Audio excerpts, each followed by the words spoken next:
webinar rutin di hari Sabtu kami ya. Di webinar kali ini merupakan seri kedua dari webinar kami ya. Jadi di Sabtu kemarin itu kami sudah melaksanakan webinar seri pertama, yaitu tentang pengantar bisnis di jurusan JKT. Yang kemarin itu untuk kelas 10. Mungkin yang hari ini baru join webinar bisa melihat videonya di channel YouTube kami ya. Sudah kami upload di situ. Atau mungkin yang sudah join di grup kami sebelumnya, nanti akan kami share di grupnya. Yang berbeda dari yang kemarin, pada webinar pagi hari ini itu kita akan membahas tentang lebih ke pekerjaan ya, pekerjaan yang ada di jurusan JKT. Yaitu salah satunya adalah topik pada pagi hari ini yaitu teknisi aktivasi di Internet Service Provider atau ISP. Gitu. Cuman pada pagi hari ini kita dapat tamu ya dari PT Radnet ya, yaitu Pak Darien. Halo Pak, selamat pagi. Ya, halo Mas, selamat pagi semuanya. Ya, beliau yang akan memaparkan materi tentang materi webinar pada Sabtu ini ya. Mana Pak Darien? Sudah siap? Ya, siap. Oke. Mungkin dimulai saja ya pemaparan materinya agar saat pemaparan materi itu terlaksana dengan lancar, lalu di sesi Q&A juga berjalan lebih lama. Mungkin waktu dan tempat saya persilahkan Pak Darien. Oke, saya izin share screen Mas ya. Ya, siap Pak.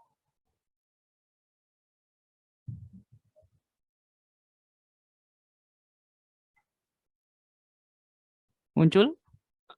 Muncul. Oke.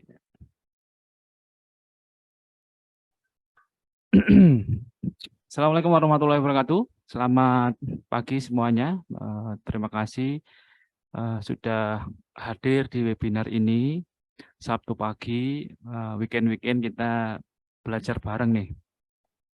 Jadi saya akan membawakan materi tentang pengetahuan seputar Internet Service Provider. Ini fundamental sekali ya, istilah-istilah dan bagaimana ISP itu bisa menjangkau ke klien-kliennya menggunakan perangkat apa saja, atau mungkin media distribusinya apa aja. Nanti kita akan bahas di materi ini. Nah, teman-teman, perkenalkan, saya Darien Rizaludin selaku Business Development di PT Radnet Digital Indonesia. Background saya dulu adalah sistem administrator, ya. Jadi awalnya saya di bidang teknis, kemudian di tahun 2019 saya dipindah untuk bagian business development, ya hampir sama dengan marketing, cuman bedanya saya masih handle teknis, jadi memadukan antara tim marketing dan tim teknis biar selaras seperti itu. Oke. Yang pertama adalah apa itu Internet Service Provider?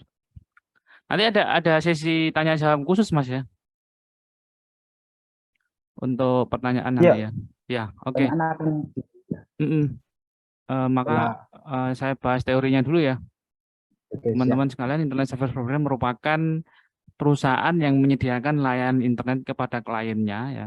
Layanan ini bisa berupa macam-macam, koneksi internet atau internet transit atau IP transit istilahnya, dan yang lain-lain. Biasanya ISP adalah perusahaan kabel atau telepon seluler yang menawarkan layanan internet ini subscription beserta dengan TV kabel dan juga paket telepon. Kalau dia memang satu paket dan memiliki produk TV dan produk telepon. Tapi juga ada juga ISP yang hanya menawarkan produk internet saja. Ada yang menawarkan dibundling dengan telepon, dengan TV juga ada. Tergantung dengan ISP-nya seperti itu. Kemudian ISP juga menawarkan link, koneksi domestik dan internasional. Jadi maksudnya domestik ini kalau link lokal ya di Indonesia saja. Jadi antar website yang berada di Indonesia itu termasuk link domestik, dan kalau yang dimaksud dengan link internasional ini adalah link yang menuju ke luar Indonesia, entah itu servernya ada di Amerika, servernya ada di Singapura. Nah, itu dengan itulah pengguna-pengguna ISP bisa terhubung ke jaringan global atau jaringan internet luas. Itu kalau kita berlangganan internet seperti itu. Itu yang dimaksud dengan internet service provider. Kemudian ada beberapa jenis layanan yang dijual oleh ISP. Yang pertama adalah dial-up koneksi. Jadi koneksi internet dial-up ini biasanya menggunakan kabel telepon untuk bisa terhubung ke internet. Jadi kalau teman-teman tahu ya, sebelum kita menggunakan produk yang FTTH ya, atau fiber to the home istilahnya, atau kabel fiber optik yang masuk ke rumah-rumah kita, dulu kita pasti menggunakan modem USB atau kabel telepon tembaga. Nah, itulah ini adalah dial up teknologi awal-awal. Kemudian ada yang dijual dengan produk namanya dedicated connection. Jadi dedicated connection ini internet yang tersedia selama 24 jam penuh. Biasanya ini digunakan untuk perusahaan-perusahaan yang butuh internet yang kuat dan bisa beroperasi dengan lancar. Jadi memang kalau yang dial-up connection ini biasanya dulu digunakan untuk rumah-rumah ya. Kemudian ada juga levelnya kalau yang butuh yang lebih kuat atau lebih bukan broadband istilahnya seperti itu pakai menggunakan dedicated connection. Jadi ada SLA, Service Level Agreement. Biasanya lebih tinggi daripada yang broadband. Jadi kalau yang dedicated connection ini dijamin lebih bagus layanannya dibandingkan dengan yang untuk broadband seperti itu. Kemudian ada juga produk namanya internet hotspot. Biasanya ISP yang menjual internet hotspot ini untuk digunakan untuk tempat umum seperti kafe, mall, kemudian bandara, terminal. Nah, itu biasanya kalau kita menemukan hotspot ya, WiFi ya, paling gampang ya. Kalau saya menyebut produk WiFi ID ya, atau apa ya, Bisnet free WiFi ya, biasanya seperti itu. Contohnya itu termasuk dari produk internet hotspot.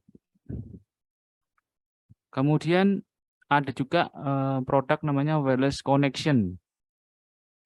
Jadi kalau wireless connection ini biasanya kita menghantarkan produk internet, tapi bukan menggunakan kabel. Kita menggunakan point to point wireless seperti itu. Point to point wireless macam-macam. Produknya, mereknya macam-macam yang bisa digunakan untuk wireless connection ini. Jadi kita mensuplai ke klien menggunakan PTP atau point to point wireless connection. Memang ini lebih praktis dan efisien, tapi kadang-kadang bahayanya kalau kita menghadapi cuaca buruk ya, seperti badai atau petir, wireless connection ini kadang-kadang bisa rusak kalau terkena petir seperti itu. Kemudian ada internet mobile access. Biasanya ini internet yang menggunakan SIM card ponsel atau GSM atau CDMA. Tapi CDMA sekarang sudah dianggap GSM semua ya. Jadi dialingnya menggunakan HP kita. Kita berlangganan paket internet SIM card ponsel itu termasuk yang dimaksud dengan internet mobile access seperti itu. Kemudian ada media distribusi fisik dari internet ke pelanggan. Nah, ini adalah media-media yang biasa digunakan ya di ISP. Yang pertama ada PON cable. Jadi kalau yang PON cable ini ketika produk-produk zaman dulu Kalau teman-teman pernah mendengar istilah telekomunikasi instan, kemudian ADSL, nah ini biasanya menggunakan PON kabel. Kemudian ada juga yang menggunakan koaksial kabel. Nah ini kalau di Surabaya, karena posisi saya di Surabaya, perusahaan yang masih menggunakan koax kabel ini ada yang namanya First Media. First Media ini rata-rata masih menggunakan koax kabel kalau di Surabaya. Nggak tahu kalau di tempat lain. Kemudian ada yang namanya wireless. Nah, ini tadi yang point to point atau perangkat wireless PTP yang biasa digunakan untuk menyalurkan internet ya via wireless ini macam-macam. Ada juga bisa PTP point to point atau point to multi point. Nah, ini perangkatnya seperti ini. Kemudian yang lagi hype sekarang, yang lagi booming sekarang adalah fiber optik ini.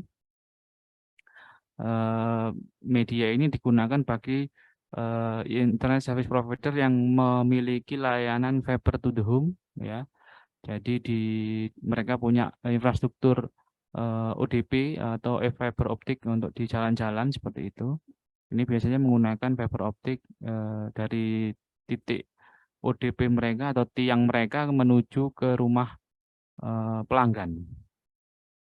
Kemudian ada UTP kabel. Ya, UTP kabel ini memang bisa digunakan di speed, tapi kalau jaraknya tidak jauh. Ya, kalau yang jauh-jauh biasanya menggunakan fiber optik, koaksial atau PON kabel tembaga itu untuk yang jauh-jauh. UTP kabel ini biasanya jaraknya terbatas. Biasanya kita kalau pakai UTP ini kalau pelanggannya dalam area gedung atau masih tetangga kanan kiri yang bisa terjangkau menggunakan UTP kabel.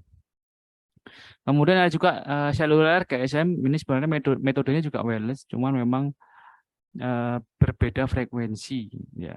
Jadi kalau yang GSM ini menggunakan SIM card-nya ditaruh di HP, kemudian kita bisa dialing, kemudian kita bisa tethering melalui HP kita. Dulu sebelum ada boomingnya tethering, kita pasti menggunakan modem USB ya. Kalau yang pernah menjamani zaman-zaman modem USB ini, kita pasti akan pakai seperti itu. Biasanya yang terkenal modem USB-nya merek Huawei, yang sering dipakai Huawei atau ZTE dari berbagai macam produk GSM seperti itu. Kemudian ada satelit. Satelit ini juga bisa menghantarkan untuk internet ya, tapi memang untuk wilayah-wilayah yang sangat tidak bisa terjangkau oleh PTP wireless ya, kemudian tidak bisa dijangkau oleh fiber optik, kemudian yang tidak bisa dijangkau oleh seluler. Nah, solusi terakhir adalah menggunakan satelit. Biayanya sangat mahal satelit ini, karena memang teknologinya juga mahal, jadi cost-nya akhirnya menjadi mahal di situ. Tapi masih bisa digunakan. Biasanya digunakan untuk area-area yang sulit seperti di tengah hutan, kemudian pengeboran minyak lepas pantai, atau di tambang, nah, seperti Freeport di Papua, Kalimantan, atau area-area yang benar-benar tidak bisa dijangkau oleh metode media distribusi yang lain ini. Jadi yang terakhir adalah menggunakan satelit, dan ini pasti cost-nya tinggi. Jadi biasanya yang memakai ini perusahaan-perusahaan yang mampu membayar cost tersebut.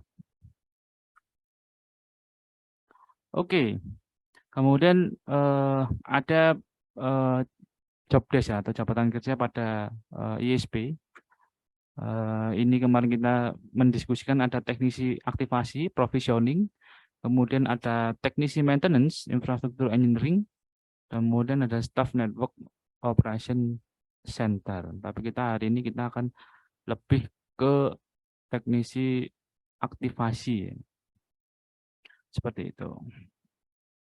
Jadi teknisi aktivasi ini teknisi yang bertanggung jawab untuk mengaktifkan layanan jaringan perangkat keras atau perangkat lunak di ISP atau di penyedia layanan jaringan. Tugas utamanya itu memastikan layanan jaringan bisa terpasang, aktif, dan bisa digunakan oleh pelanggan.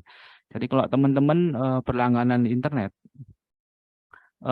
setelah disurvei rumahnya, ya pasti akan dijadwalkan untuk pemasangan seperti itu. Nah, inilah tugasnya dari teknisi aktivasi. Teman-teman yang di SMK, terutama yang di TKJ ya, atau yang baru ini berubah nama menjadi TJKT, salah satu job desk yang bisa berhubungan dengan teman-teman di SMK yang berjurusan tersebut. Jadi ini bisa jadi lapangan pekerjaan ya. Karena apa? ISP itu banyak. Nggak melulu ISP yang gede-gede yang terlihat seperti Telkom, Indosat, atau yang lain-lain. Jadi masih banyak ISP-ISP swasta di daerah yang membutuhkan tenaga-tenaga aktivasi yang handal dan terampil. Nah, ini bisa teman-teman bisa mulai mempelajari bagaimana caranya kita bisa menjadi seorang teknisi aktivasi yang handal.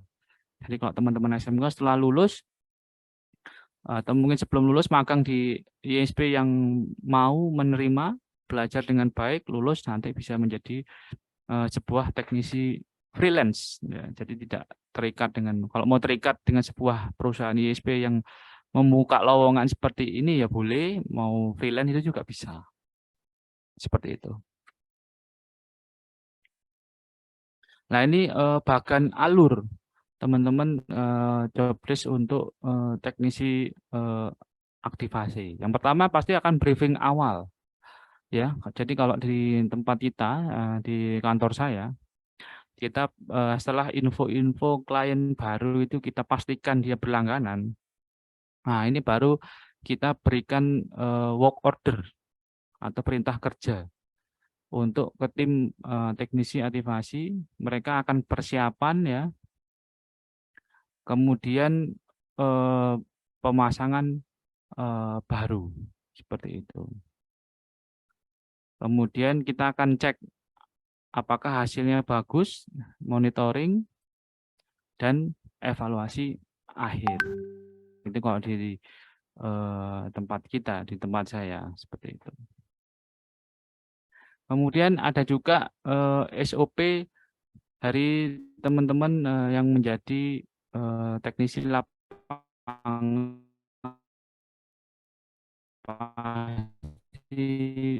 harus kemudian instalasi dan konfigurasi. Setelah diinstal, dikonfig, kemudian diuji dan diverifikasi apakah sudah sesuai. Setelah sesuai dengan perintah dari kantor, data-datanya sudah valid, verifikasinya sudah valid. Kemudian setelah itu kita melatih user atau melatih pengguna untuk bisa menggunakan layanan tersebut. Setelah melatih, usernya paham, mengerti apa yang bisa digunakan layanannya, kemudian dokumentasi, foto-foto, kerapian, dan alat, kemudian penyelesaian laporan, mengisi laporan, kemudian monitoring dan dukungan. Ini biasanya di teman-teman support. Tapi banyak juga pelanggan-pelanggan yang langsung lapor ke teknisi. Mas, di tempat saya trouble. Sudah WA ke support dan juga WA ke teknisi yang pernah memasang seperti itu. Kadang-kadang ada seperti itu.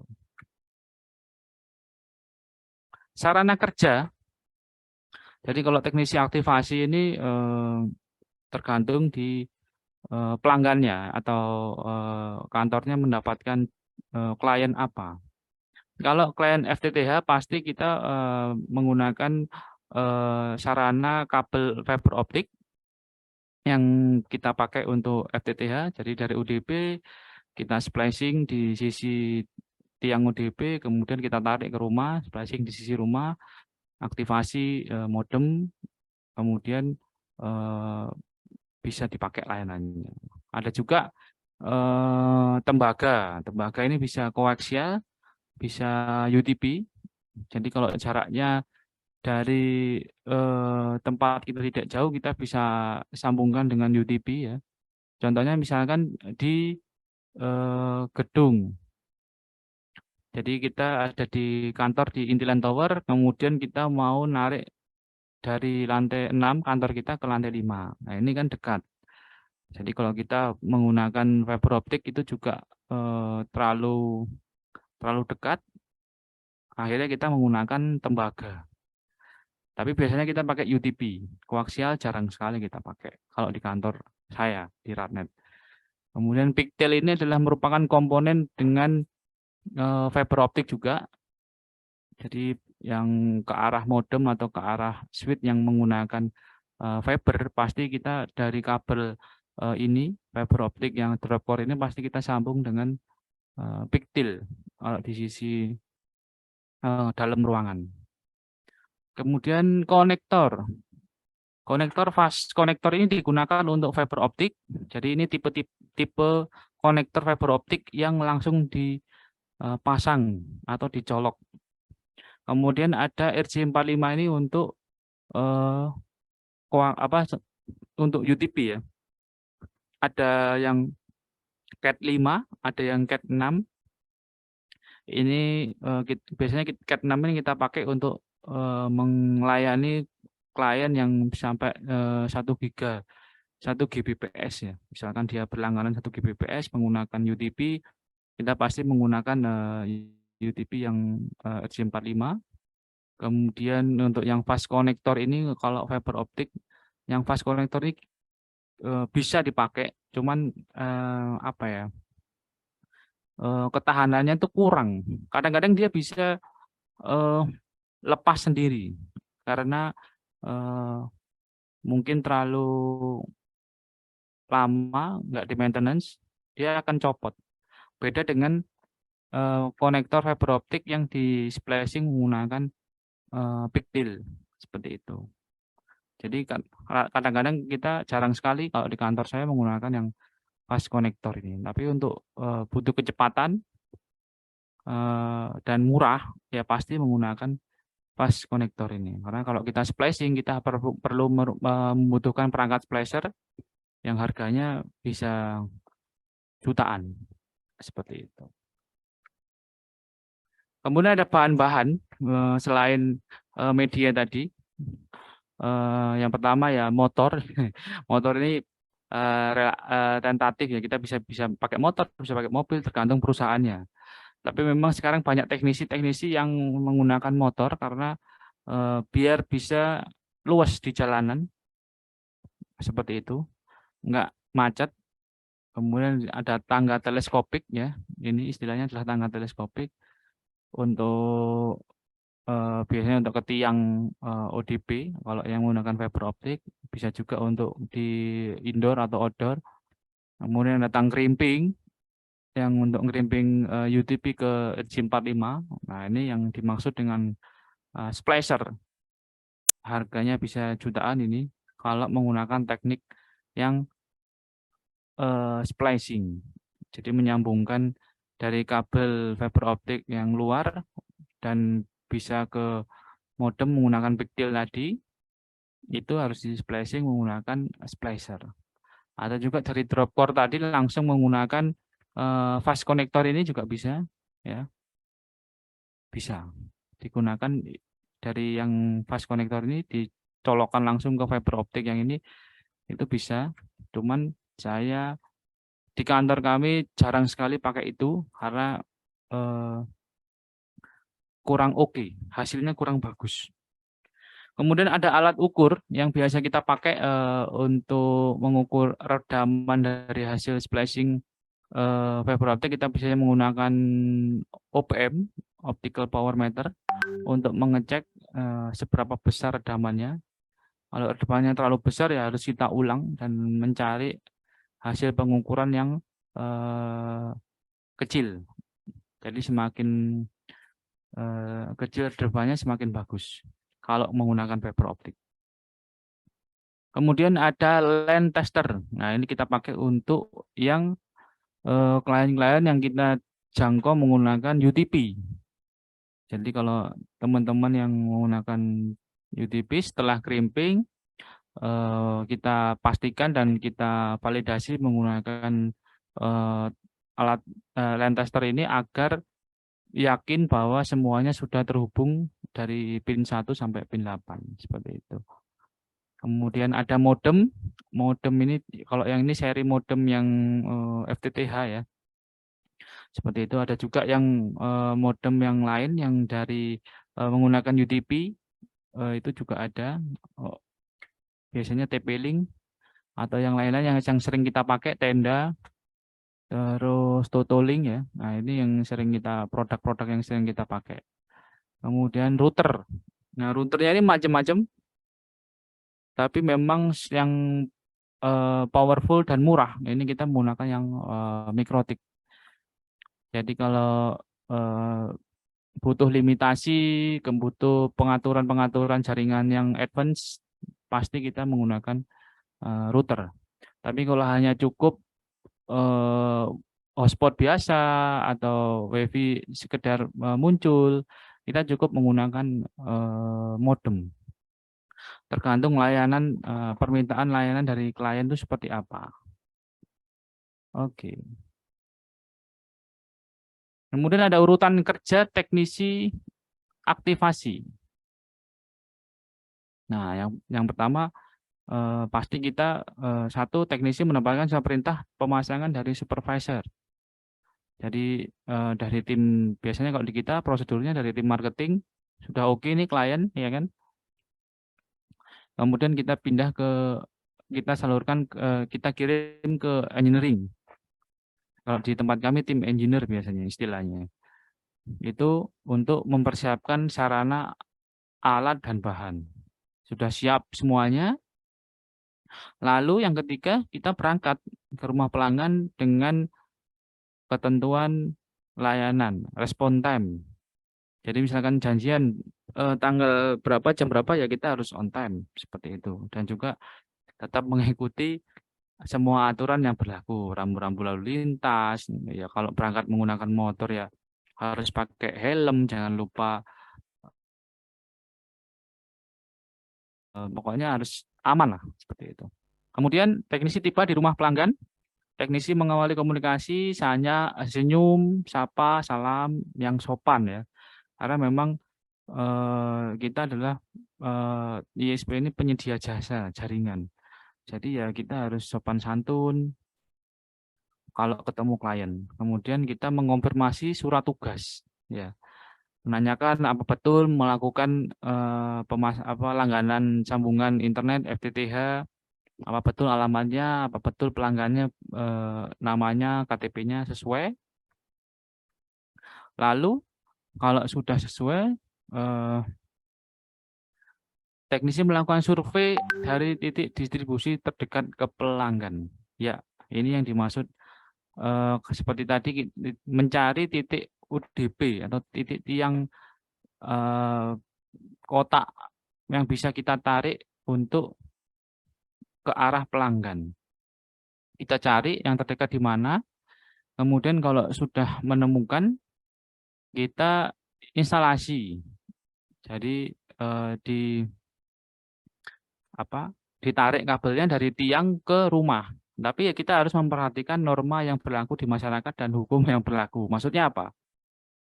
Maksudnya kita harus izin dengan warga setempat. Kalau kita melewati rumah-rumah warga, kita harus bilang ke warga tersebut, Pak, kula nuwun, ya, nyun sewu, mohon izin mau menarik dari sana ke rumah ini.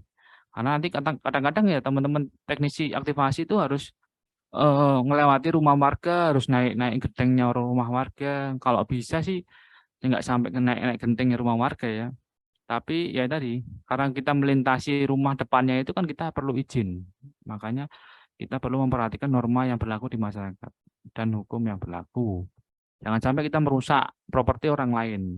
Dari ketika lagi menarik, kemudian kita menginjak apa istilahnya, genteng.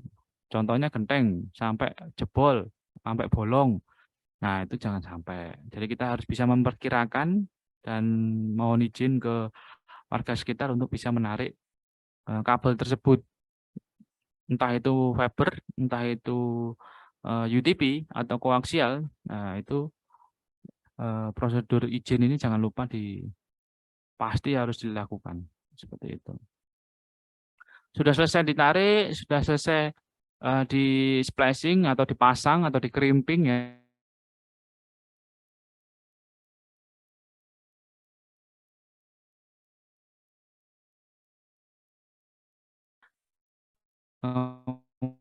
Kemudian angkat mode pas ditonjolkan ke kabel yang sudah di splicing tadi, menggunakan ya ditandai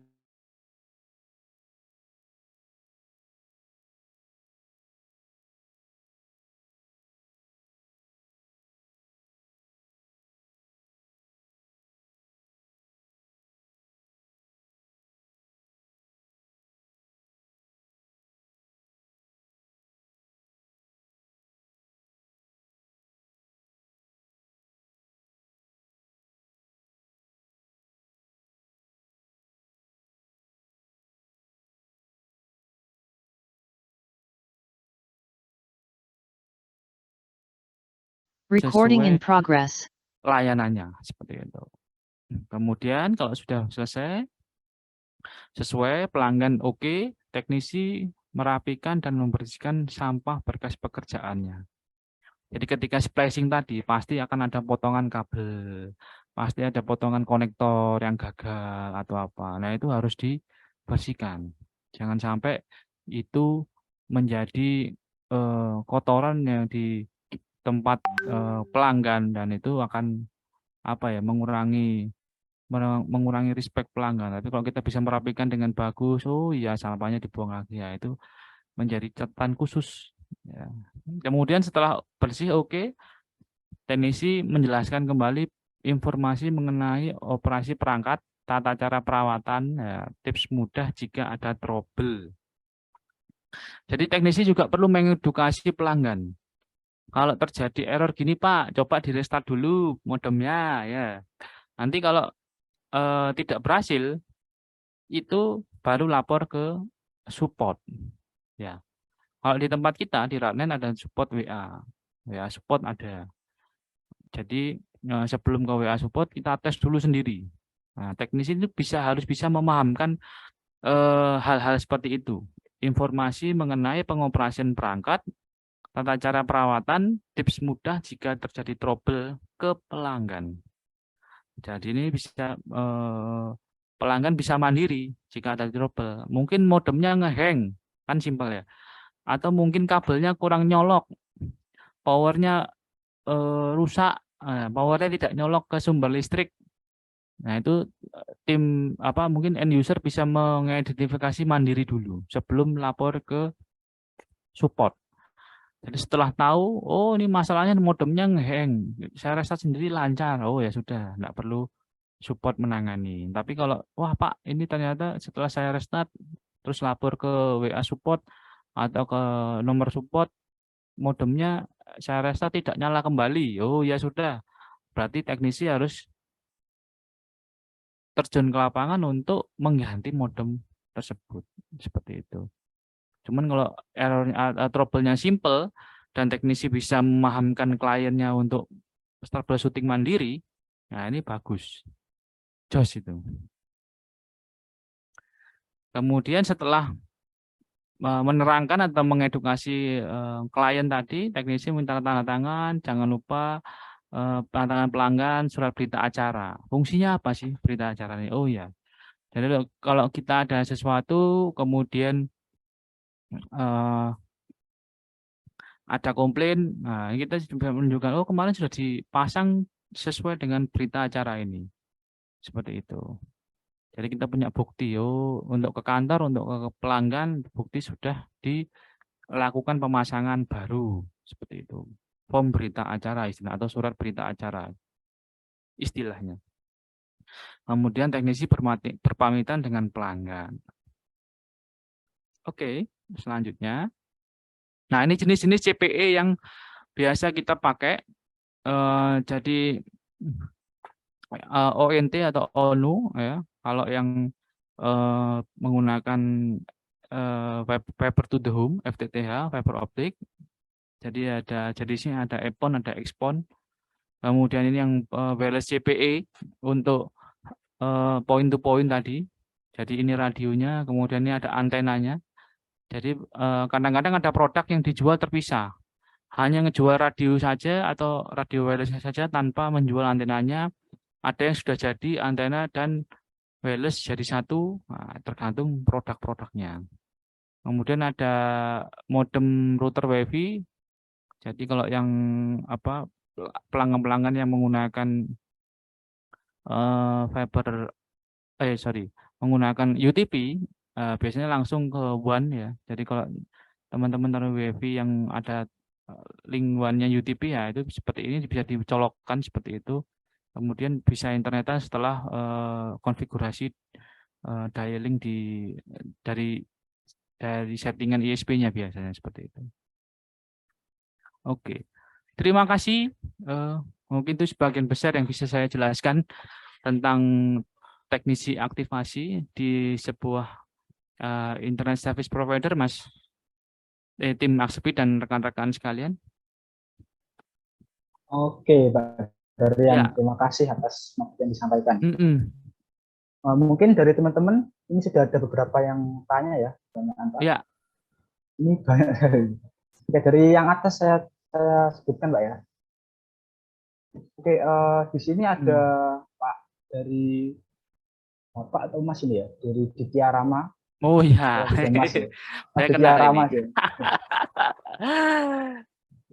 Ditya Rama. Jadi pertanyaan pertama itu beliau tanya RT/RW-NET yang memakai sumber dari internet dari IndiHome, apakah di rumahnya perlu teknisi aktivasi dari Telkom?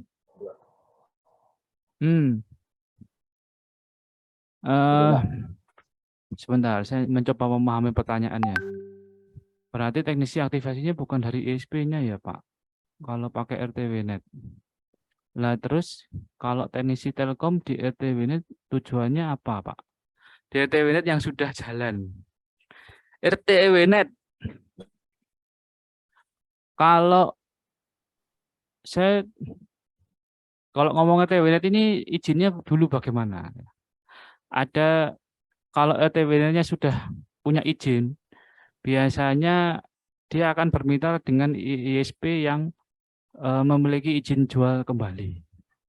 Kalau setahu saya, Telkom itu tidak ada izin jual kembali.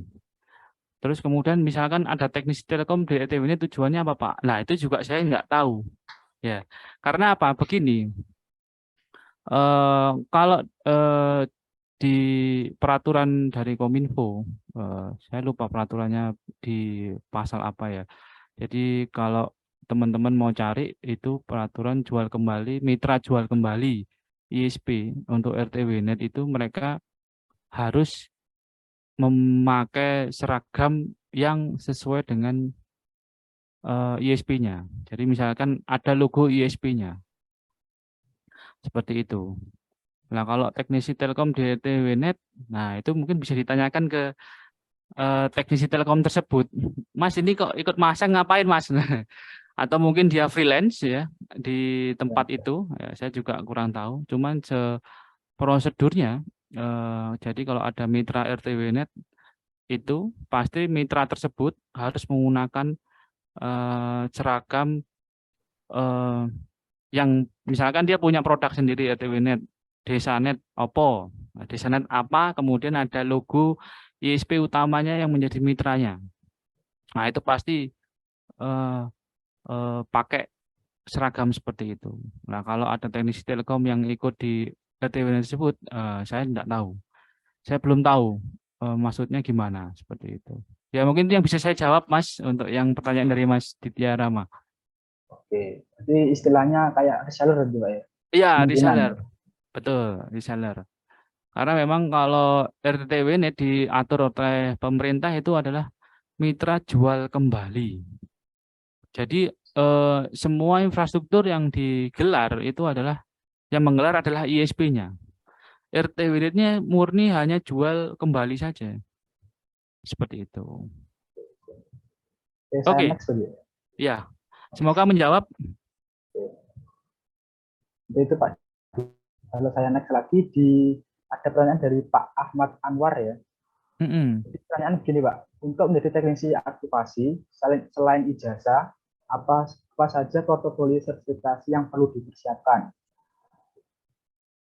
Portofolio yang perlu dipersiapkan.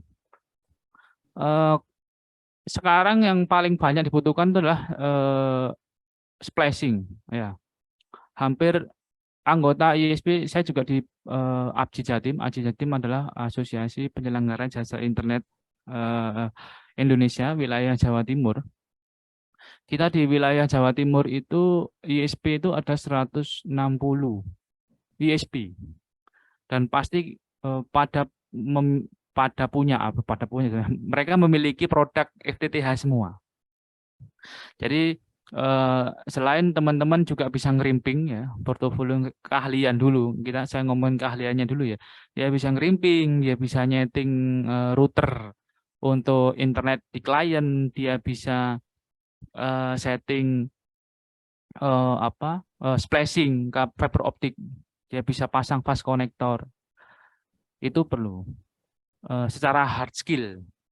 Kemudian ijazah itu kalau dari kami jarang melihatnya sih. Dia bukan dari ijazah TKJ, tapi dia memiliki kemampuan itu dan kemampuan itu bisa dibuktikan dan hasilnya bagus. Saya rasa ISP di kita pasti tetap akan menggunakan jasa orang tersebut ya. Kemudian sertifikasi. Kalau teman-teman mau ngejar sertifikasinya, ada sertifikasinya tentang fiber optik ya Mas ya. Di Asepit ada ya untuk Ada? pelatihan fiber optik. Nah, Ya, benar. itu Thank you. ada. Jadi sertifikasinya dari BNSP, ya logo Garuda. Kemudian kalau terkait dengan setting jaringan, teman-teman bisa juga sertifikasi MTCNA, Mikrotik untuk associate atau level awal. Teman-teman juga bisa sertifikasi di Axelbit seperti itu. Jadi kalau secara portofolio itu, kalau ijazahnya dari SMK atau perguruan tinggi yang sejalan ya, teknik telekomunikasi atau informatika atau teknik komputer, itu ya semakin bagus lagi seperti itu. Satu ya Pak Ahmad Anwar. Ya, Oke. mungkin itu bisa Next saja ya. menjawab ya. Saya izin minum sebentar ya. Oke, siap. Baru minggu saya jawab pertanyaan yang bisa jawab ya.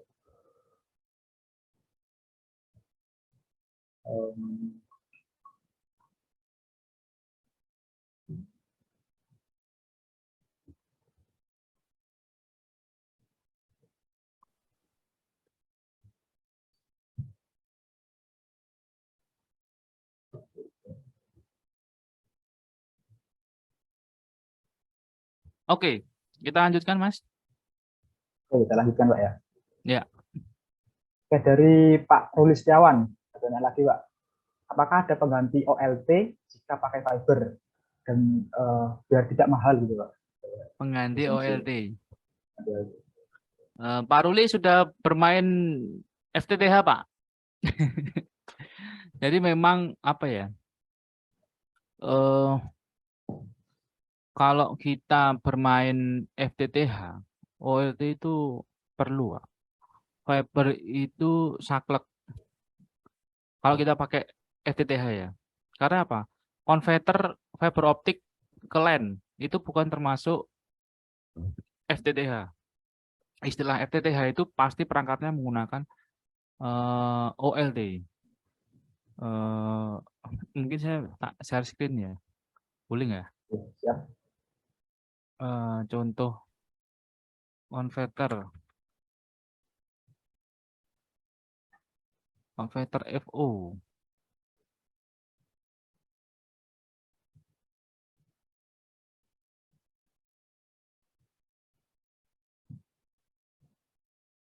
Bentar, share screen. Muncul ya? Ya, kalau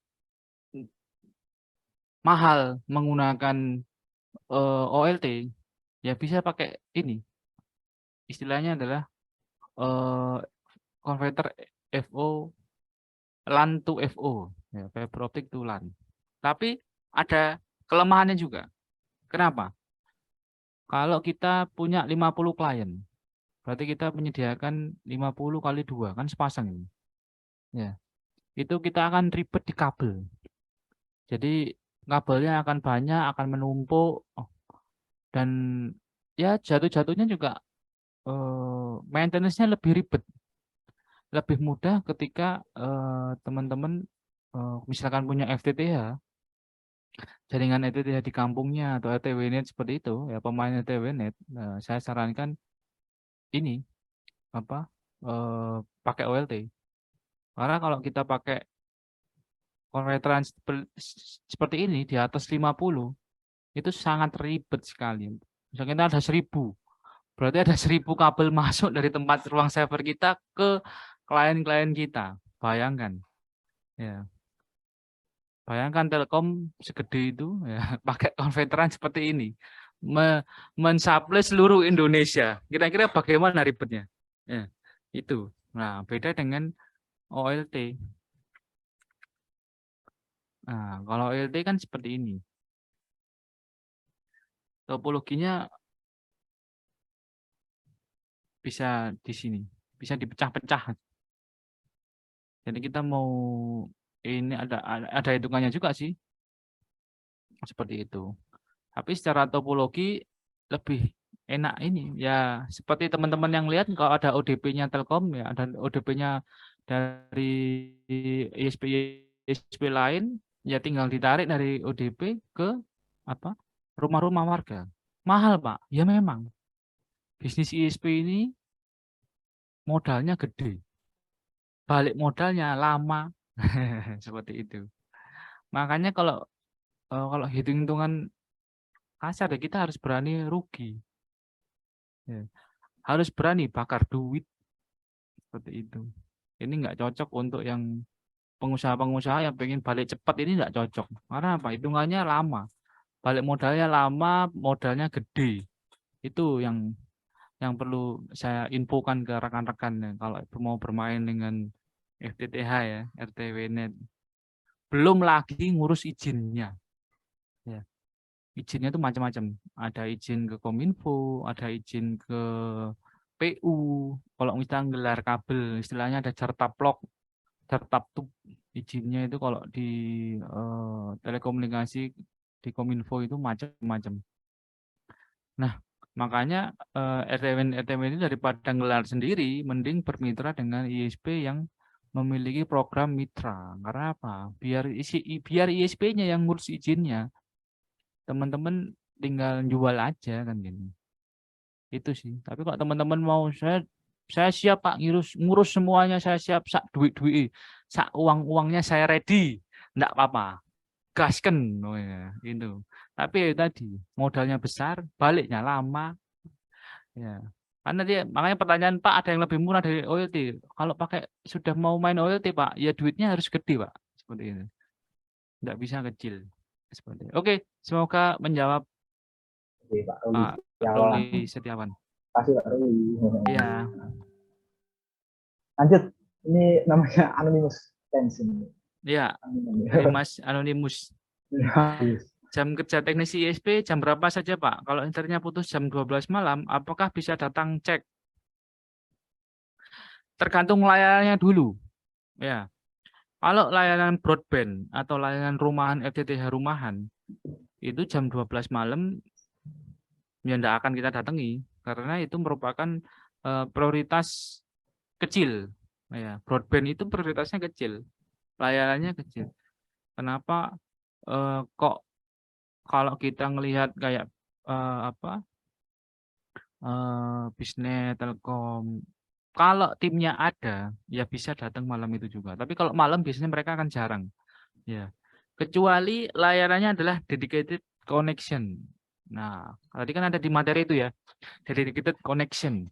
Kalau itu pasti garansi garansinya tinggi.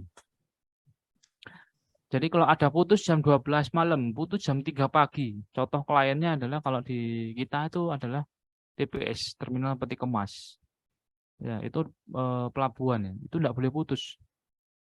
Kalau internetnya putus, walaupun kita backup ya. Jadi ada internet pengganti gitu kan. Dia jalan menggunakan internet dari ISPA.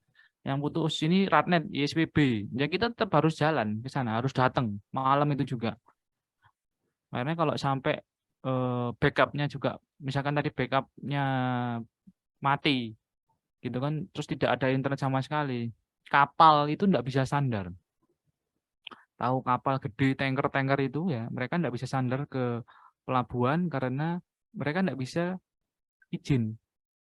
Izin untuk bersandar itu harus ngirim email, ngisi form. Nah, kalau servernya mati dan mereka tidak bisa eh, ngisi itu, kapal akan rugi, nggak bisa bongkar cepat seperti itu. Makanya tergantung layanannya.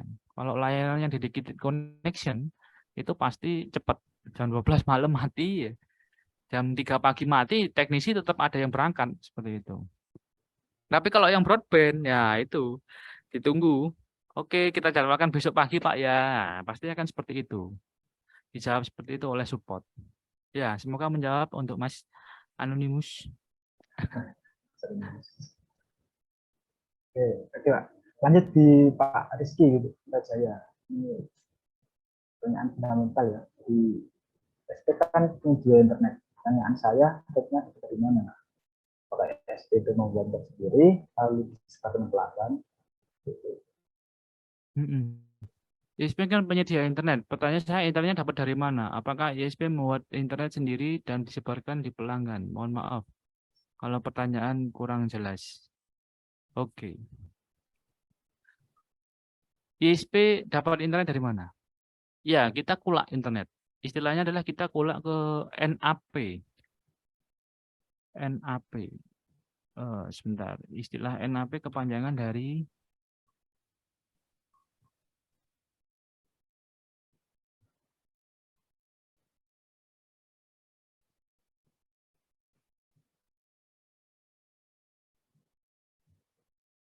Network Access Provider. Jadi ini adalah level di atas ISP.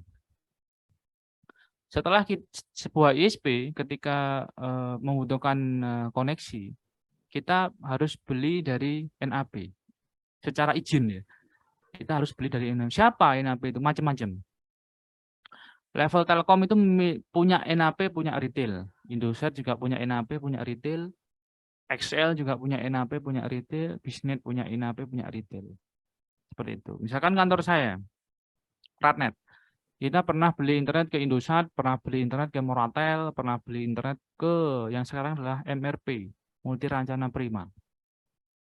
Jadi kita harus kulak dulu di NAP. Itu peraturannya dari Kominfo seperti itu. Dan itu kita diaudit. Tidak boleh kita beli dari sesama ISP. Misalnya Ratnet beli ke Bisnet. Tapi Bisnet yang retail lah itu tidak boleh. Kita harus beli ke NAP seperti itu. Kemudian apakah ISP membuat internet sendiri dan disebarkan ke pelanggan? Oh enggak. Kalau kontennya lokal iya bisa. Misalkan saya punya apa istilahnya? Repository.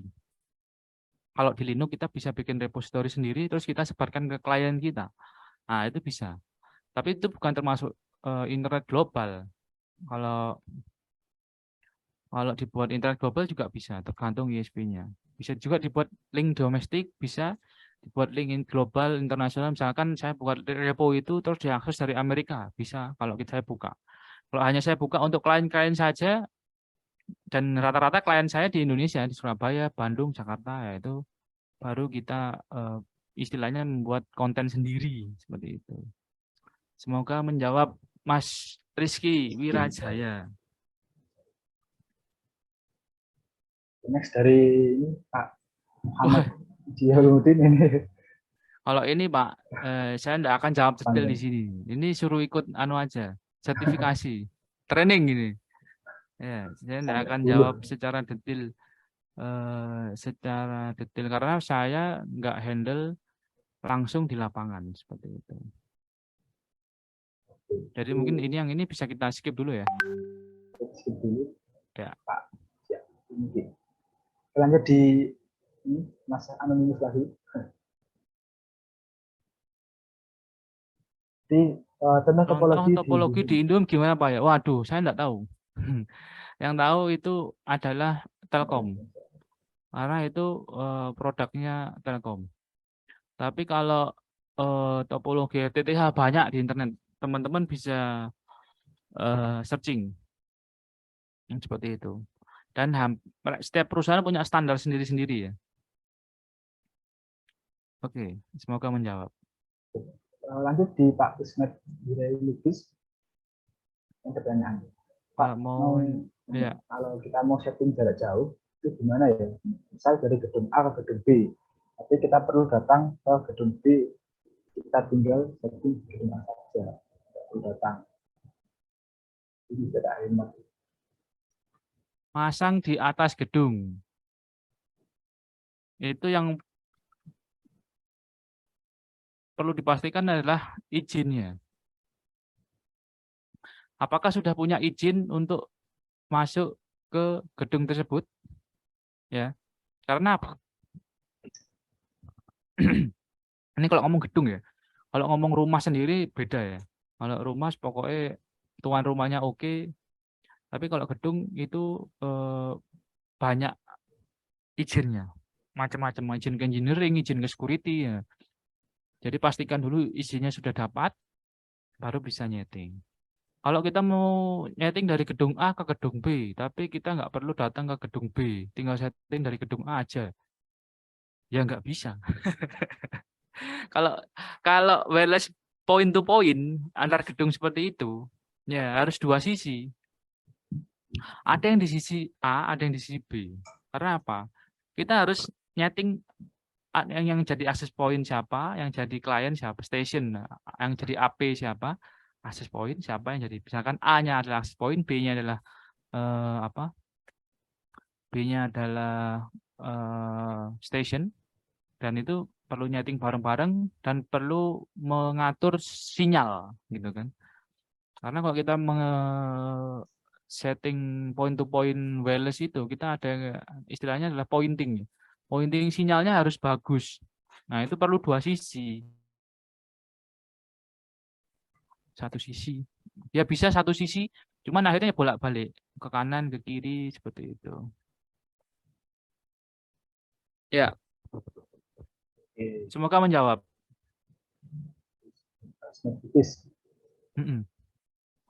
Pak. Selanjutnya di ini, Pak Dimas Bahtiar. Kalau nanya, apakah teknisi harus punya sertifikasi K3, keselamatan kerja, dan tidak hanya jaringan saja. Jadi, sertifikasi lainnya, Pak. Sertifikasi K3. Kalau K3, sertifikasi K3 itu paling mahal. Paling mahal.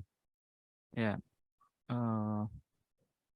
Kalau di perusahaan saya biasanya kita hire, kalau ada kerjaan yang butuh sertifikasi itu kita hire yang profesional. Jadi ada freelance yang profesional yang kita hire khusus untuk seperti itu. Kalau kita ada juga yang perusahaan yang memang dia memberikan sertifikasi ke apa? Ke karyawannya ya, seperti itu. Saya mau tanya apakah teknisi harus punya sertifikasi? Tidak harus. Tapi kalau punya itu nilai tambah. Ya. Tapi kalau kerjanya di ketinggian yang benar-benar seperti telco seluler yang butuh sertifikat seperti itu, ya kalau bisa punya bagus. Nah, kalau saya sih mending kerja dulu, kemudian tanya ke perusahaannya apakah bisa difasilitasi atau bagaimana seperti itu.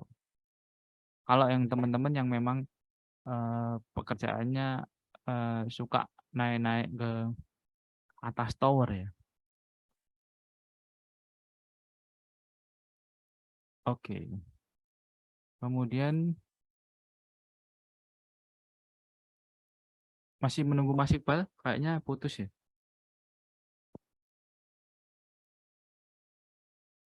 Ya, kita tunggu moderatornya dulu ya.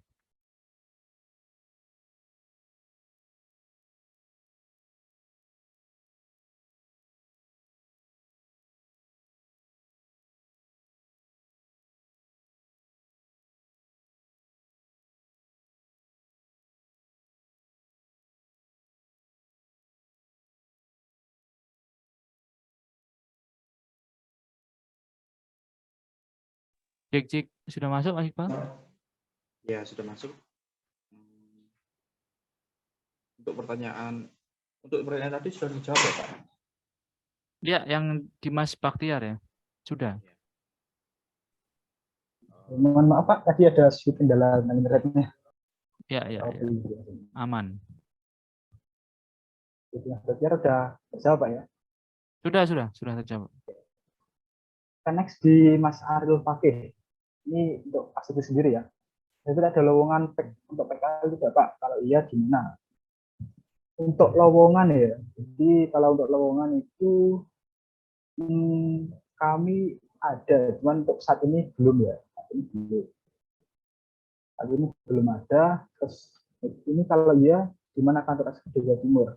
Jadi kantor kami itu masih di Jawa Timur. Tanya di Surabaya. Di Surabaya di daerah rumah satelit ya. Mungkin bisa saya tulis saja ini alamatnya ya.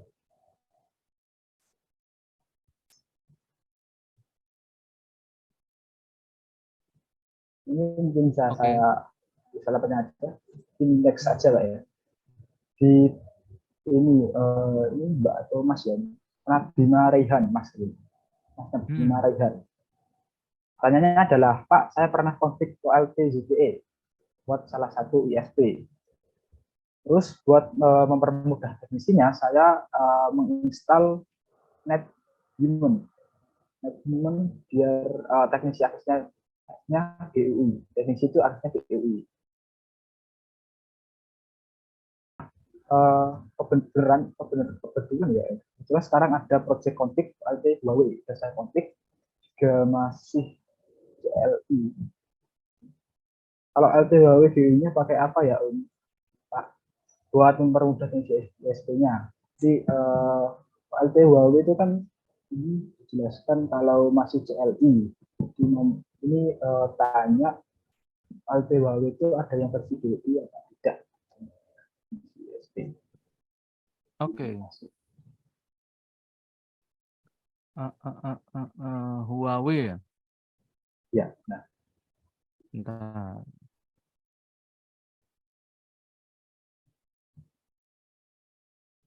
Oh, ada GUI-nya kok.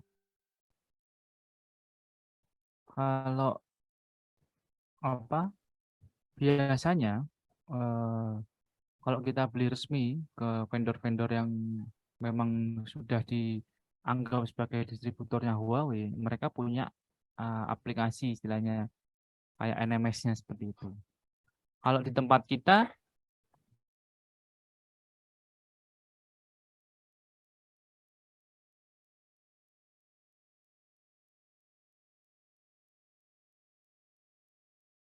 GTE semua sih, Epon maupun Xpon.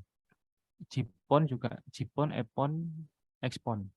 Kita semuanya pakai ZTE semua. Jarang sekali pakai Huawei. Tapi kalau beli OLT Huawei di vendor yang benar, pasti dia dapat ditanyakan aja ke vendor itu apakah ada GUI-nya.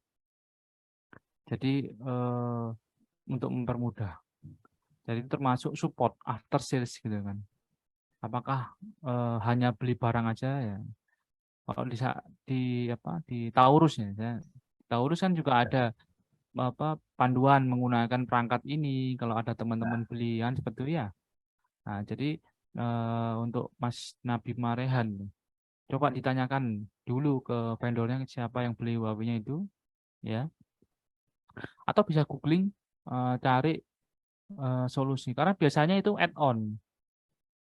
Karena gini, kalau kita bisa hanya beli OLT saja tanpa aplikasi NMS dan lain. Kadang-kadang itu dijual terpisah. Nah, seperti itu. Itu celakanya. Apa? Kalau kita mau pakai yang GUI, kita harus nambah beli software ini ya gitu. Bisa aja sih. Saya ZTE semuanya manual sampai sekarang. Seperti itu. Teknisi saya paksa untuk wes Kak belajar pakai manual. Kalau di tempat saya, ya kan? Kan setiap perusahaan berbeda-beda. Iya, Ya. Kemarin sudah terjawab. Ya, Ini ada di Pak Muhammad tadi ya, Muhammad Yaumiddin.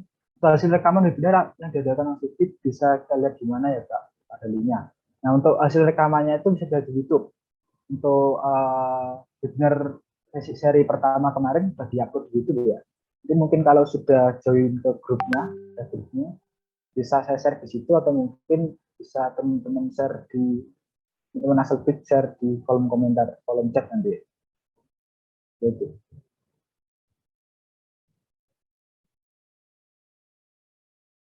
Next dari Bu Ika Novita. Ini kayaknya agak lucu. Saya baca di Banda di Google. Jadi ada orang itu terjerat kabel fiber optik. Nah, kira-kira penyebabnya apa ya? oke. Kabel optik terjerat kabel optik loh. Ini orang terjerat kabel optik maksudnya. Iya, orang terjerat. Oh iya ya. Iya, kemarin saya juga baca berita itu ya. Sangat disayangkan sekali. Dan itulah kenapa kok kita harus memperhatikan K3. Ketika keselamatannya bukan punya kita sendiri, tapi keselamatan orang lain juga. Kalau saya baca berita itu ya, nggak tahu ini beritanya benar sama apa enggak yang dimaksud. Itu dia sampai cacat karena tenggorokannya ini terjerat kabelnya itu ketarik mobil, kabelnya ketarik kabel fiber optiknya ketarik mobil, di belakangnya orang ini naik motor atau gimana gitu, terus lepas dari mobil terus kena ini. Kalau nggak salah kronologinya seperti itu. Tapi tolong dipastikan dulu beritanya. Nah kalau ya seperti itu ya saya sih melihat ya itu salahnya provider itu. Karena apa? Ya tadi kabel ngelewer atau kabel sampai bawah tapi tidak apa istilahnya, tidak di maintenance ya, tidak ada patroli rutin. Mereka punya kabel di mana aja, di titik mana aja, posisinya ngelewer apa enggak. Nah, itu yang perlu juga dimonitoring bareng-bareng. Jadi teman-teman kalau menemukan kabel FO ngelewer-ngelewer seperti itu, ya, laporkan ke pemerintah atau siapapun lah, entah polisi kayak atau gimana, karena itu bisa membahayakan. Ya, kalau di Surabaya ada namanya 112. Jadi bisa lapor kalau di Surabaya bisa lapor ke situ atau juga lapor ke tim Abdi Jatim ya, kontak person. Jadi difoto terus kemudian dikirim ke kontak person tim Abdi Jatim, nanti kita akan membantu share ke anggota. Ini kabel siapa di titik ini yang merasa punya. Seperti itu. Kita ada link untuk seperti itu. Biasanya ya tadi ya karena kita enggak tahu itu punya siapa. Jadi kita harus karena kecuali kabelnya biasanya sih di tiang-tiang FO itu ada marknya atau ada penandanya. Oh, warna merah putih punya Telkom, warna kuning punya Indosat, warna biru label Bisnet atau biru putih Iforte. Ya, itu macam-macam kabelnya. Jadi perlu kita dan juga ya waspada juga karena kalau ngelihat kabelnya ketarik mobil ya mungkin dia juga pas nggak fokus ya atau gimana nggak tahu ya kitanya sendiri juga harus waspada juga seperti itu. Oke, semoga menjawab. Oke, saya next saya dari Mas Ditya Rama lagi. Jadi apakah yang bekerja di dunia IT itu harus linear pendidikannya? Karena yang tadi disebutkan harus punya beragam skill dari pendidikan dan pelatihan, dan juga harus punya background yang mendukung. Ya kalau saya sih untuk pendidikan, bekerja dunia IT, enggak juga, enggak harus linear. Karena saya juga sering ngajar di kampus, makanya saya dipaksa untuk linear. Seperti itu. Jadi sebenarnya enggak. Tapi ya itu tadi, perlu dibuktikan sejauh mana skillnya. Ya kan? Di sini juga ada kok yang kalau secara gelar dia adalah AMD SIP. atau apa istilahnya D3 SIP itu apa ya? Ilmu politik ya, sospol. Tapi dia jadi manajer NOC di sebuah ISP. Ada itu. Kemudian ada juga yang dari apa kemarin ya? Sarjana biologi. Sarjana biologi ada juga yang jadi manajer NOC. Banyak background-background yang tidak linear. Tapi kalau khusus sih dengan bekerja di ketinggian ya kan perlu sertifikasi. Kalau kita sedang mengerjakan di tempat-tempat yang seperti Pertamina, kemudian di pengeboran lepas pantai, pasti diminta itu sertifikat yang seperti itu. Sertifikasinya, bukan ijazahnya. Seperti itu. Semoga menjawab Mas Divya. Mas Jadi yang Divya penting namanya master loh ini sebenarnya. Ini nyelemur aja ini. Untungnya ini pakai webinar ini. Jadi tidak bisa interaktif langsung. Kecuali chatting. Ya, bisa di next Mas. Oke, saya next di Mas Rizky Wirajaya. Pak, kalau kita menguasai mikrotik sama Cisco, tidak ada pekerjaan seperti apa? Tapi masih bisa ya. Pak, kalau kita menguasai mikrotik sama Cisco, bisa dapat pekerjaan seperti apa, Pak? Macam-macam. Ya pasti pekerjaannya adalah menyeting Cisco dan menyeting mikrotik. Pasti itu. Iya kan? Iya, benar. Iya. Tinggal diiklankan saja. Jadi Ya dong. iya, benar. Ini kita loh iya toh. Tinggal diiklankan. Kalau di Facebook itu di grup itu ya kan jasa setting Cisco, jasa setting mikrotik. Ya. Tinggal gimana mengiklankannya. Ya tadi kita punya skill tapi kita nggak bisa mengiklankan skill kita, ya sama aja. Gitu kan? Nggak kelihatan. Tinggal kita pinter-pinter. Seperti itu. Oke, semoga menjawab. Freelance IT. Ya, itu sih. Terutama. Next di Muhammad Fahrudin. Waduh. Kayak konsultasi malah dia. ISP modem mikrotik OLT YOSO ONT on modem HG. Koneksi PPOE. Kenapa klien tidak bisa browsing internet tetapi di Jiping Google bisa? Ya. Ini faktornya macam-macam sekali. Ping Google bisa, ping ke internet nggak bisa. Browsing tidak bisa. Ping Google-nya ini ping ke IP atau ping ke domain. Nah, ya kan. Kalau ping ke IP tapi dia tidak bisa searching domain berarti ada faktor masalah di DNS. Ya. Tapi kalau sudah bisa ping ke Google berarti dia sudah bisa ke internet, gitu kan? Ya, kita kan menganalisanya dari jawabannya dia. Kalau dia sudah bisa ngeping Google berarti dia sudah tembus ke internet. Tinggal pertanyaannya DNS-nya sudah betul apa belum? Oh, DNS-nya sudah betul, Pak. Nah, berarti ada faktor yang lain yang perlu dicari. Saran saya diskusi dengan Axelbit. Oke? Next. Ya. Next. Ini ada Ahmad Raihan Al-Hilmi. Ya, Pak, pusat ISP. Waduh, ini dagangannya pusat ini. Pusat ISP di mana, Pak? Di mana ya? Karena banyak. Jadi kalau kita ngomong internet global, ya,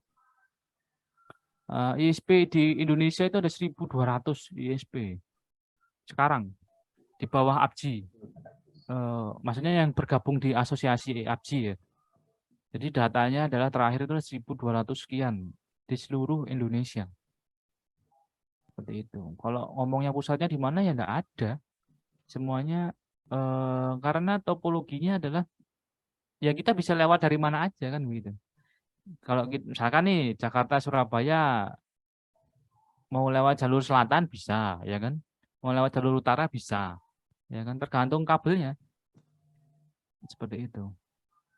Jadi kalau pusat ISP di mana banyak. Tapi memang awal-awal dulu di Jakarta, semuanya di Jakarta. Kalau Telkom pusat di Bandung. Tergantung perusahaannya sih. Kalau Ratnet kantor pusat di Surabaya, Bandung, Jakarta cabang. Nah, ini kalau ngomong pusat atau cabang ya, seperti itu. Oke, next dulu, Mas. Oke, next dari Pak Idam atau Mas Idam dari Ari ya. Ini ASP menggunakan internet berasal dari negara lain, misal Singapura. Secara peraturan kita harus menggunakan NAP yang ada di Indonesia, seperti itu. Jadi kalau nah kalau NAP-nya dia harus punya interkoneksi ke Singapura. Karena saya adalah ISP, jadi saya dibawa NAP. Jadi tidak tahu mekanisme bagaimana NAP itu bisa ke Singapura ya. Itu sudah beda aturan soalnya. Tapi kalau ISP harus connect ke NAP yang ada di Indonesia, wajib itu. Di Indonesia. Jadi yang NAP baru berhubungan dengan negara lain. Internasional. NAP itu izinnya harus punya hub di 5 negara yang baru ini. Bayangin. 5 negara. Berarti dia harus narik fiber ke 5 negara itu. Kok gak mumet? Ya. Oke, daun jawab ini di Pak Idam Ari. Oke, next. Nah, ini dari Mas Anonimus tadi ya. Sama atau beda dari yang tadi. Pak, lebih sulit pekerjaan tahankan pelanggan atau mencari pelanggan? Sama-sama sulitnya. Ya. Tipsnya apa? Apa ya? Kalau saya, kalau pelanggan yang rewel-rewel itu tetap tetap saya baik-baikin gitu ya. Namanya jasa kita harus baik. Teman sudah rewel banget ya, saya harus mengikhlaskan klien tersebut kan gitu. Biarkan dia pindah ke ISP yang lain yang lebih rewel. Jadi kalau kita after sales ya. Ya tadi kalau masih jam kerja kita berusaha fast respon, tapi kalau retail ya kalau malam nggak mungkin kita akan layani kecuali dia koneksi internet dedicated seperti itu. Jadi tipsnya apa ya? Dijaga jaringannya dengan baik gitu kan. Kalau ini teman-teman RTWNet ya, saran saya dijaga karena ya tadi ngurusi retail itu lebih ribet. Ya sama-sama susahnya kayak ngurusi corporate gitu kan. Kalau corporate kita harus memiliki skill yang mumpuni. Kalau dari retail kita harus menjaga jaringannya stabil. Karena apa? Pasti orang retail itu makainya ketika malam hari di rumah, baru dia pakai internet itu. Nah ketika malam hari kalau jaringannya nggak stabil ya pasti dia akan komplain. Seperti itu. Ya kalau di tempat saya ada shift 24 jam. Cuman tergantung kasusnya. 24 jam itu saya standby kan untuk dedicated connection. Kalau yang retail itu ada trouble malam paling kita pandu dulu. Kita cek dulu via remote. Bisa nggak kita selesaikan via remote? Kalau bisa ya nggak apa-apa. Kalau nggak bisa mending ditunda dan tunggu besok pagi. Dan itu kita bisa harus memahamkan ke klien. Ini karena malam teknisi kita terbatas. Nggak mungkin kita handle sekarang. Ya, apa ada teknisi IndiHome jam 10 malam, jam 12 malam kan nggak ada. Iya. Iya kan? Iya. Ya. Semoga menjawab. Oke. Ini kayaknya cewek ini. Mbak Anonimus. Kalau cewek peluang kerja bisa di ISP itu apa aja, Mbak? Di Ratnet, bukan di Ratnet sih. Di salah satu ISP di Surabaya ada yang jadi NOC di Network Operation Control untuk cewek. Bisa juga sales, ya kan? Marketing.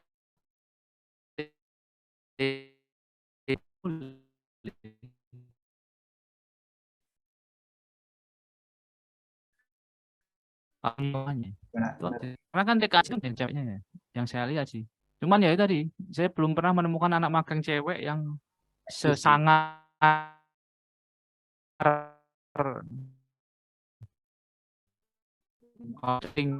ya aja. Tapi sempat nemu di ISP lain jurusan telekomunikasi. Itu apa? Ada yang melamar di salah satu ISP di Surabaya itu. NOC. Iya. Oke, semoga menjawab. Next, Coba konflik BGP. Waduh, ini ini agak teknis banget nih. Oke. mungkin ada yang mau jawab buat kita coba. Oke. Berdasarkan pengalaman ISP yang sudah pakai BERT atau BSDRP, sesuaikan dengan kemampuan kemampuan SDM di ISP tersebut, Pak atau Mas ya. Kalau di tempat saya masih pakai BGP-nya di ROS 6 kantor saya, bordernya. Tapi kalau di ABJI Jatim, di IX Jatim, kita menggunakan BERT untuk BGP-nya. Dan kalau teman-teman bisa menghandle BSDRP itu basicnya adalah BSD, kalau BERT itu Linux. Ya, walaupun sama-sama uniknya, tapi saya lebih familiar dengan Linux. Jadi saya pasti menyarankan BERT. Tapi kalau teman-teman bisa handle yang BSDRP, ya enggak apa-apa. Karena dari BERT aja untuk menghandle traffic kita di Jawa Timur ini hampir 20 giga. Traffic lokal IX Jatim ya. 20 giga dihandle menggunakan BERT ini ya aman-aman saja. Seperti itu. Kalau BSDRP ada temen ISP lain itu ya karena dia bisa handle itu, ya dia pakai itu dan aman-aman saja. Seperti itu. Semoga menjawab. Next dari Mas Azza Isanul Kalis. Lebih baik lulus SMK kerja dahulu apa kuliah dulu kalau kerja, Pak? Kalau saya dulu kerja sambil kuliah. Kalau saya dulu. Karena beratnya itu nanti mengatur waktunya pasti akan malas-malesan ya. Karena kita sudah terlena dengan pekerjaan, kita sudah megang uang ya. Cuman ya tadi, karena lingkungan kantor saya mendukung saya untuk kuliah ya, mending kuliah sambil kerja. Pernah dulu cuti seminggu untuk mengerjakan skripsi.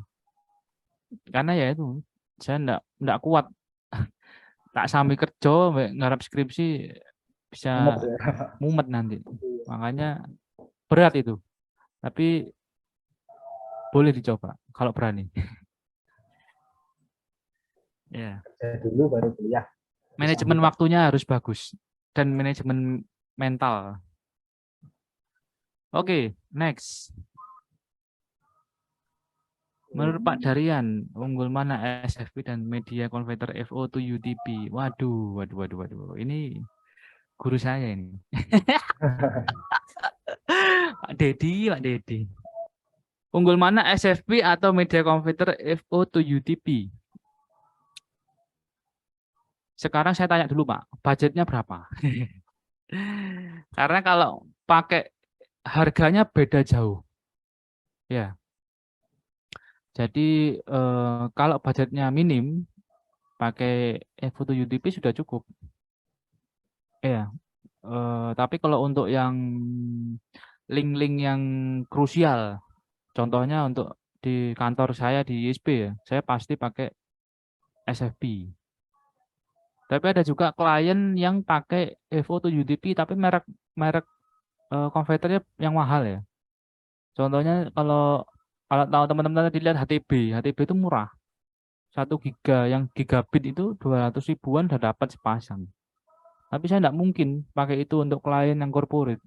Nah, kalau rusak jam 3 pagi, gimana? Ya kan? Nah, itu tergantung dari budgetnya. SFP itu lebih mahal dan pasti lebih bagus. Jadi kadang-kadang switch kemudian dipasang SFP, baru di sisi klien juga switch dipasang SFP. Seperti itu pasti topologinya dan harganya lebih mahal. Tidak ada yang murah. Dibandingkan dengan FO yang murah, converter FO yang murah pasti jauh. Bisa cek di Tokopedia. Oke. Ya, semoga menjawab. Oke, saya next ke Pak Mas ini, Divya Muhardiman. Pak, kenapa BDT dijual di Indonesia kecil, tapi mahal? Itu harganya tinggi. Apa ya? Ini karena di kita pemerataan internet itu belum sepenuhnya semua rata, ya.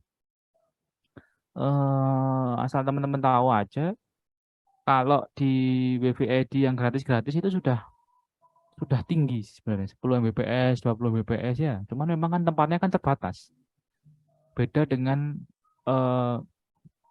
kalau kita minimal ke Singapura atau ke Malaysia, kita menemukan wifi gratis yang kapasitasnya tinggi-tinggi ya.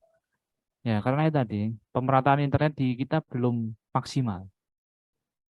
Pemerintah Surabaya, kalau di Surabaya di kota saya ini itu bahkan minta ke Abji Jatim untuk bisa mensuplai internet gratis untuk apa? Taman ya, taman atau sentra kuliner. Ya, walaupun sebenarnya juga sudah ada WVID di situ. Nah, ini apa? Entah di kota-kota lain, ini baru di Surabaya. Ya, ya, itulah jawabannya. Tapi kalau apa? Ya semoga bisa pemerataan ini bisa cepat terjadi dan apa? Bandwidth murah atau mungkin fasilitas umum WiFi gratis itu bisa banyak seperti itu. Sekarang belum banyak. Kita ke corner WiFi di corner itu harus bayar voucher 5.000 ya. Tapi kecepatannya bisa 100 Mbps sih kalau laptopnya support. Kalau laptopnya sudah yang 5G, 5 GB itu connect ke akses point WiFi ID itu bisa 100-an kok. Tapi kalau masih yang channel 2,4, frekuensi 2,4 laptopnya, ya enggak bisa, susah. Atau 2,4 yang frekuensinya frekuensinya 40 MHz. Itu bisa sampai 100-an. Tergantung juga perangkatnya. Seperti itu. Oke, semoga menjawab. Ya. Next di Mas Khalid Akbar, dan ini kayaknya pertanyaan sama Mas. Iya. Plus minus produk ISP yang ber-FUP dan unlimited saja. Plus minus. Kalau saya enggak suka pakai yang FUP, Mas. Pasti turun lah. Ya. Kalau broadband, kalau bisa cari aja yang unlimited. Jangan ada embel-embel yang FUP. Ya, kalau mau cari broadband. Karena ya tadi, kalau saya mendukung yang tanpa FUP, ngapain dikasih FUP? Apalagi kalau dari perusahaan BUMN ya. Tapi nggak tahu sih, di iklan yang baru dia sudah mencantumkan tanpa FUP katanya. Di produk yang baru setelah dia merger dengan perusahaan selulernya. Si Indibis namanya. Kalau plus minusnya ya kalau ada FUP-nya ya kalau sampai FUP-nya habis ya internet kita akan turun, kapasitasnya akan turun, kecepatannya akan turun. Kapasitas kuotanya habis misalkan kuota 1 giga tapi kasih kecepatan 20 mega ya kan. Tapi kalau FUP-nya habis 20 meganya turun jadi 5 mega atau mungkin di bawah 5 mungkin. Lemot sekali rasanya. Jadi ya nggak enak menurut saya. Mending yang tanpa mending yang tanpa FUP. Oke. Semoga menjawab. Di Ahmad Iska foto ini mungkin lebih ke karyanya ya. Adakah planning setelah sistem digital itu ke sorry, yang mana Pak? Yang bawah dari Muhammad Iska foto ini. Oh ini. Ya, paling bawah. Adakah planning ekspansi ke Mojokerto, terutama utara sungai? Iya. Mojokerto itu pemain ISP TV ini banyak sekali. Cuman saya tidak tahu kalau yang utara sungai. Coba nanti saya cek data di Abdi Jatim apakah sudah ada ISP lokal yang mensuplai di sana ya. Utara sungai. Utara sungai itu area mana, Mas? nggak bisa jawab ya. Ya, mungkin itu. Ya, coba nanti saya infokan ke teman-teman ISP yang ada di Mojokerto. Narik kabel di wilayah utara Sungai Mojokerto. Mojokerto ini ya ada Mojokerto kota, ada Mojokerto kabupaten. Yang mana ini? Wilayahnya. Utara sungai yang mana juga? Sungainya wakil. Banyak ya. Waduh. Ya. Tapi banyak ISP lokal yang sudah ada di sana ya. Oh, utara Sungai Berantas. Ya. Coba nanti saya cekkan ke rekan-rekan ISP yang di Abdi Jatim nanti. Kalau saya belum ada di sana. Ranet belum ada di sana. Oke, next. Mungkin yang ada yang tanya jawab lagi. Karena ini sudah selesai. Sudah habis ya? Habis.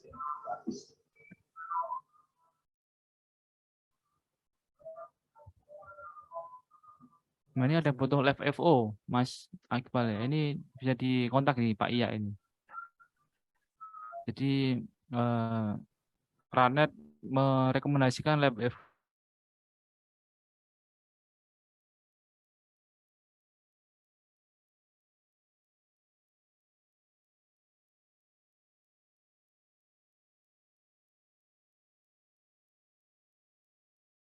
tentang alat-alat praktek ya.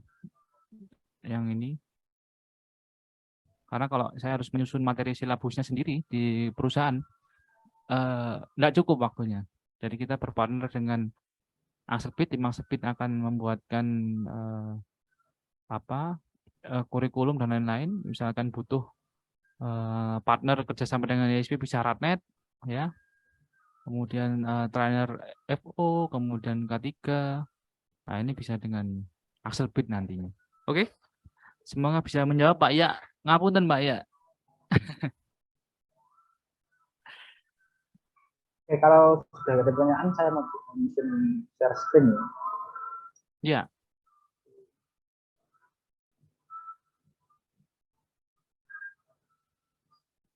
Nah, jadi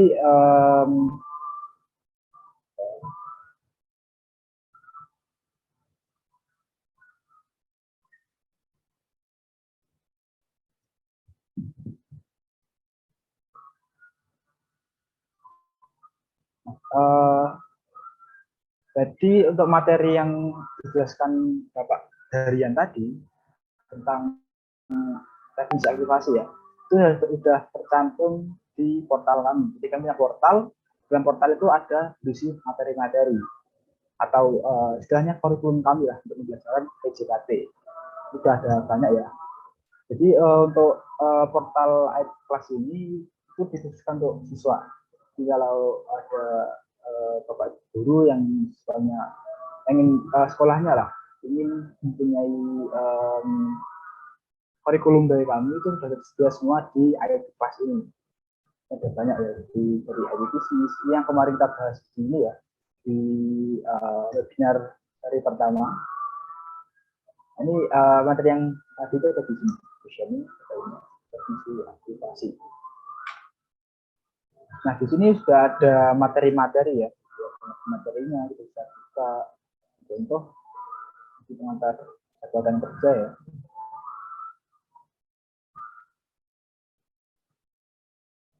Nah, ini ada. Ini judesnya dari evaluasi yang diberikan Pak Darian tadi itu sudah ada di portal kami ya di kelas ini. Masalah yang koneksi, ringan. Gitu. Dan nggak hanya itu juga ya, jadi ada banyak sekali materi di sini yang bisa diakses oleh siswanya. Dan ada juga berupa ini ya, praktek atau project, itu juga bisa kita juga memasangkan project-project untuk siswanya itu ada di portal ini juga di kelas.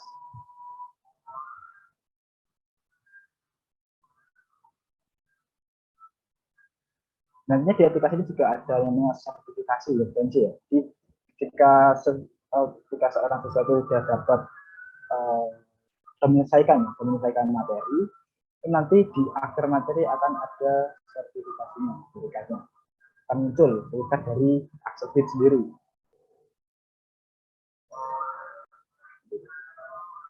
Sudah tersedia dari kelas 10 sampai kelas 12.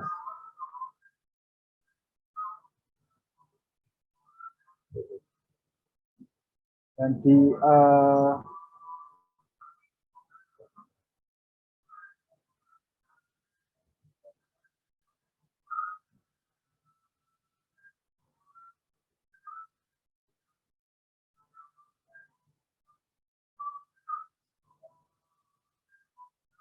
oke, mungkin itu lebih dari saya.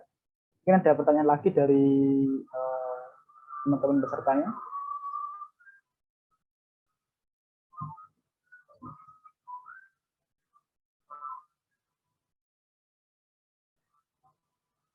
Oke, kalau nggak ada, di sini kan materi ya. Jadi kita akan share di grup yang sudah, mungkin akan saya tekankan dulu grupnya.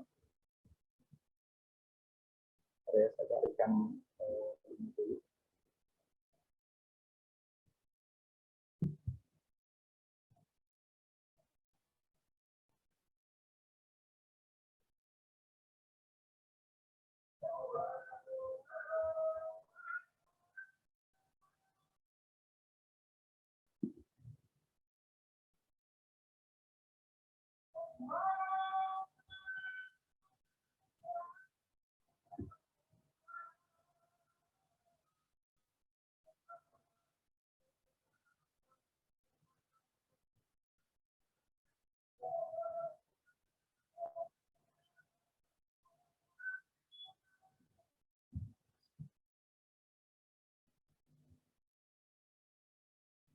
Sebentar.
Oke, untuk link grupnya sudah saya share di ini ya, saya share di kolom chat ya, webinar. Ada 2 grup ini untuk guru dan siswa. Nantinya materi dari hari ini itu akan saya share di grup tersebut. Sekaligus link YouTube reportan webinar kemarin ya. Saya share di grup tersebut.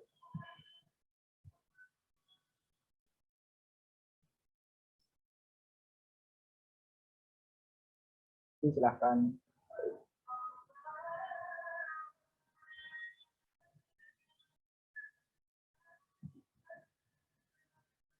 Oke, ada pertanyaan dari Dika ya. Ada bisa masuk satu IT kelas mungkin ini ya. Caranya gimana? Nah, untuk teknisnya silahkan ini ya. Silahkan menghubungi nomor admin kami. Sudah tercantum di kolom chat ya. Nomor adminnya. Kalau penasaran tentang IT class, boleh menghubungi kami.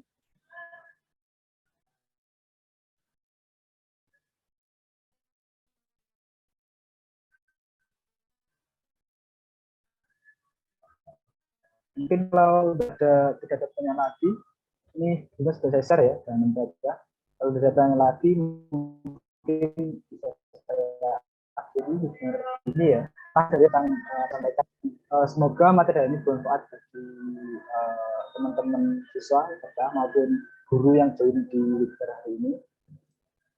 Sekian dari saya minta maaf jika ada tutur kata saya yang kurang berkenan di hati para peserta. Assalamualaikum warahmatullahi wabarakatuh. Bisa Waalaikumsalam warahmatullahi wabarakatuh. bisa keluar. Mari.